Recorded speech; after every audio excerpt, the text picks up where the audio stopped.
घूमताड़ू काहे ऐसे हो बतावा ये रानी,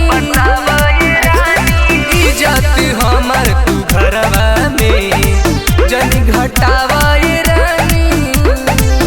पेन्ही जब ब्लाउज तो चौक जाता हो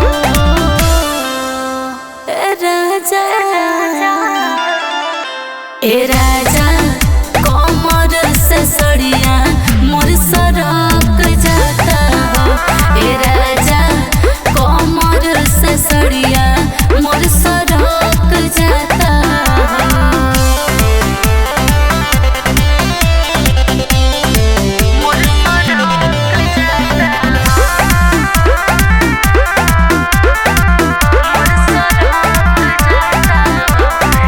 सुनी ना ए राजा बड़ी मुसीबत में हम बानी, उठला बैठला में होखला परेशानी।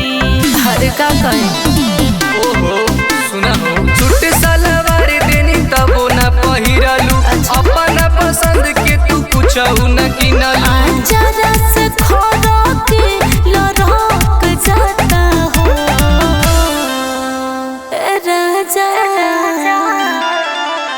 ए राजा कमर से सड़िया मोर सरक जाता हो।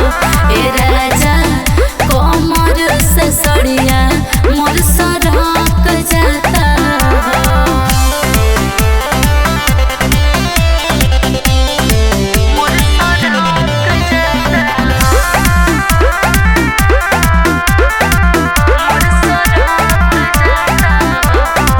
यादो आनंद से जाके कह देती बलम हो, अमन विशाल पेन्हे में सड़िया घुटत बादाम हो।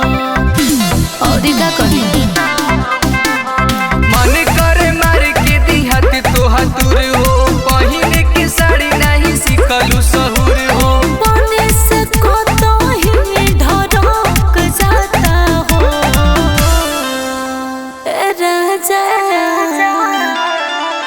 ए राजा कमर से सड़िया मोर सरक जाता हो।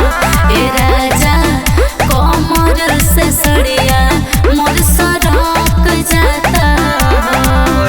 तो ढंग के पेन्हे के सीख ला।